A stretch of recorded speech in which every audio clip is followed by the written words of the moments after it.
Hello, this is a 1972 Opel Manta A. It's a model 57R Rally. This is my wife's car. She has had this car for 40 years. The color is a factory color. It's called Fireglow. We had the car repainted in polyurethane. It's just an outstanding paint job. This car was repainted 20 years ago, and it just still looks fresh. The side stripes and the black hood were part of the Rally package. This hood as well has been painted in a modern paint. It's a satin finish, much more durable than what they used back in the 70s. You don't wax the hood, just wash it, keep it clean. And there's very little, if any, road rash on this car, which is just amazing. And the headlights are CBAs. They are 5 3/4 inch, H4s on the outers and 100 watt H1s on the inboard. You might be able to see we've got Lexan covers over the lights.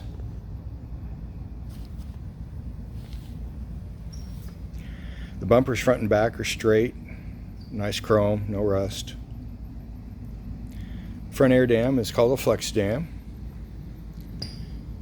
It's another period piece. Most of the mods on this car we did in the 80s and the 90s. And we've just enjoyed it and kept it well maintained and serviced, and obviously refinished it and new carpet and did things as we go along. It's been just a wonderful car, very reliable. The wheels are pretty cool. They're OZ Racing, made in Italy. We had them done for this car, and they give it a really nice stance. They are a true 3-piece wheel. Front brakes are from a 75 Manta. They're a little larger than what came stock on the 72s. Tires are a 205/50/15. We've also got -3 braided stainless hoses for the flex brake hoses. The stripe, excuse me, the stripe we had painted on, and it's clear coated over.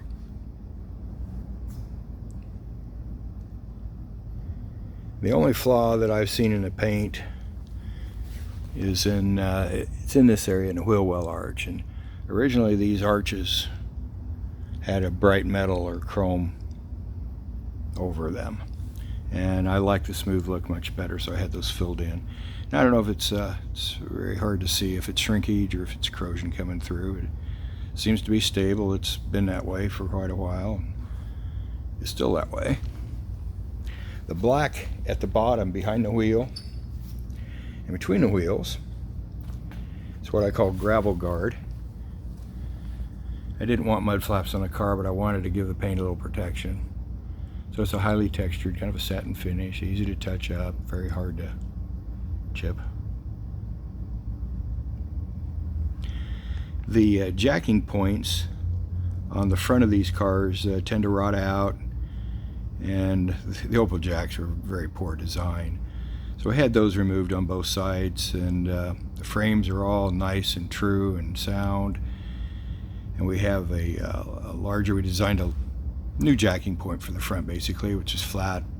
It'll accept a scissor jack or a floor jack with ease, and it adds some structural integrity to the unibody. The mirrors on the car are Vitelloni, Baby Tornado. They're not copies, they're a real Vitelloni. And the steering wheel is a Momo Benetton. Benetton's a clothing company. They had a Formula One team in the 90s. It was very successful. They had a novice driver, the name of Michael Schumacher, and he went on to win many championships. And so Momo and Benetton did this wheel in conjunction. They also had a shift knob, which we had in this car, but we wore it out, so we put on a black leather Personal, which is a sister company of Nardi. The seats in the car are Corbeau LG ones. They're a light gray with black inserts. They're very comfy. Much more comfortable on trips than the vinyl factory seats were. Car's got good instrumentation. You can see the fuel and temp and 130 mile an hour speedo and tachometer.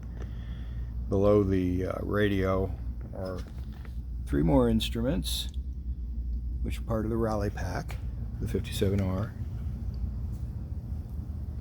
And I replaced the clock in that 3 instrument pod with a oil temp gauge. You know, the plastic bits on the car, like these side gills, they ventilate the interior. Just nice, rich black, good condition.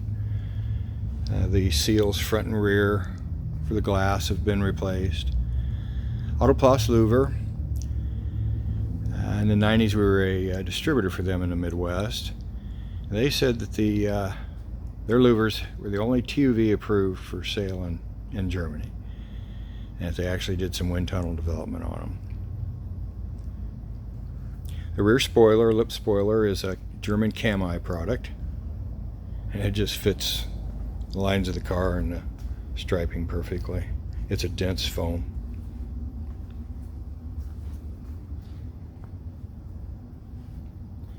And we've got a custom exhaust. It's got a 4-into-2-into-1 header and vibrant resonator and Borla muffler.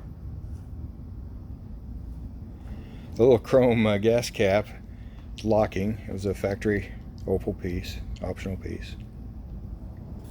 The antenna is a Bosch amplified little black antenna. It was high tech back in the day.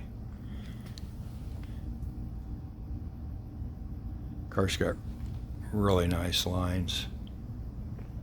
And the body being refinished 20 years ago tells you the structure of it. Everything's just so sound. That paint's just a knockout. So reflective.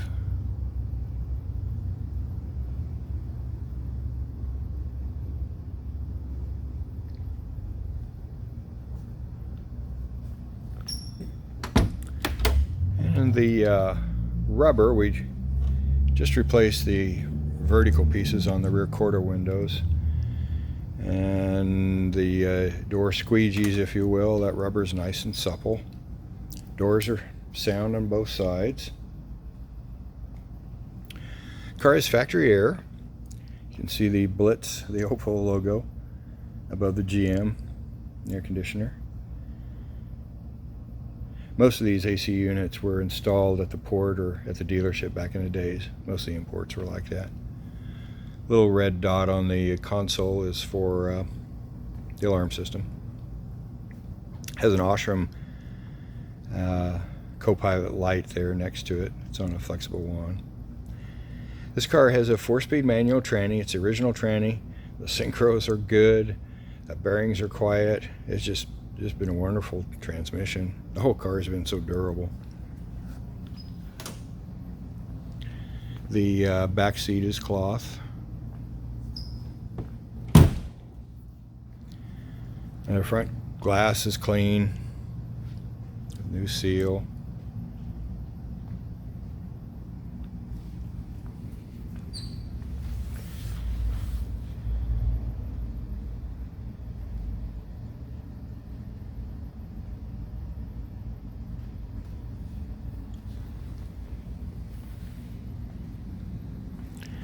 Differential is a 364 ratio, which was another part of the rally pack.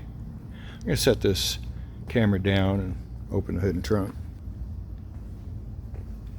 Trunk has a new seal. Has a lightweight stereo system. A small sub there behind the seat. 6x9s in the rear deck. Amplifier hanging underneath. Small one.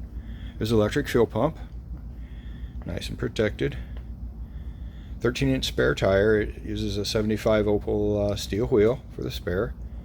That was the largest one that I believe that Opel brought into this country, width-wise. The new Kumo spare tire. And the lid's in good condition.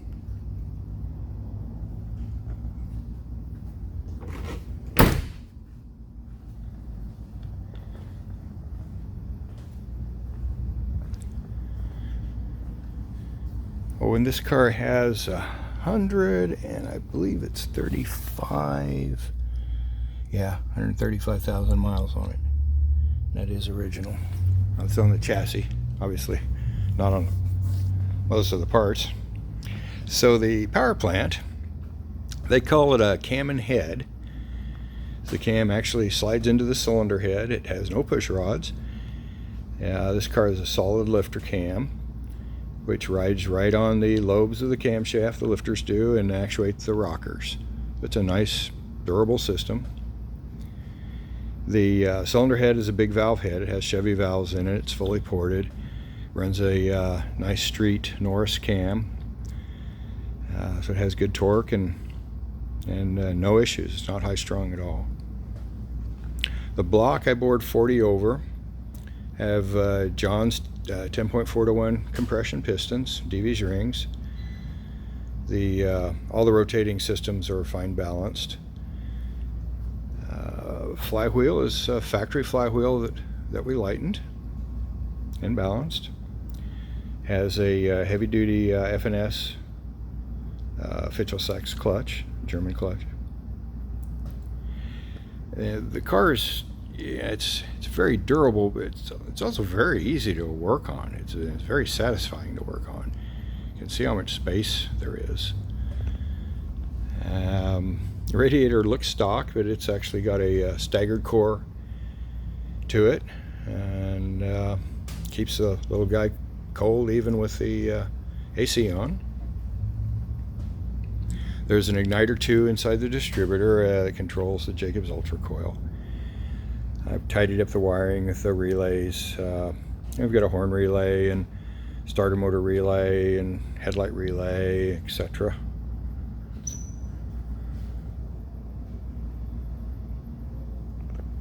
My heater box is in good shape, as is the fan. The little robot looking thing in the center there is a windshield squirter. Car's Marshall horn, 3 trumpets, little compressor. Opel did such a nice, simple design on the headlights. Those are adjusters, all 4 highs and lows. Really easy to adjust and change bulbs. The hood structure is very nice on the bottom side.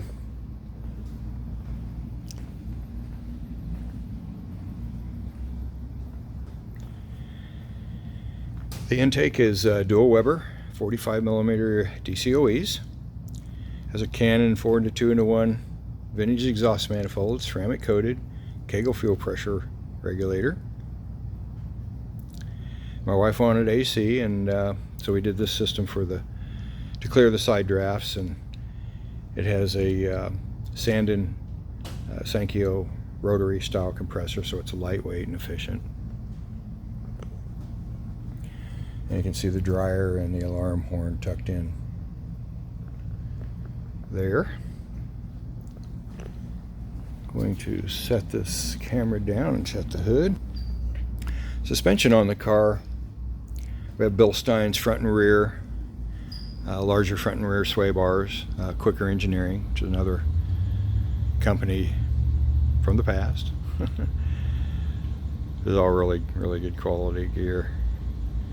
That car is very rewarding to drive. Gets a lot of attention.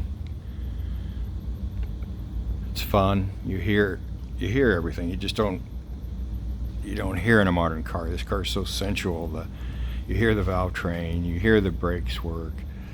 It's just very mechanical, and the sound that the Webers make, the staccato induction and the Borla. It's a really nice experience. So thanks for watching. Appreciate it.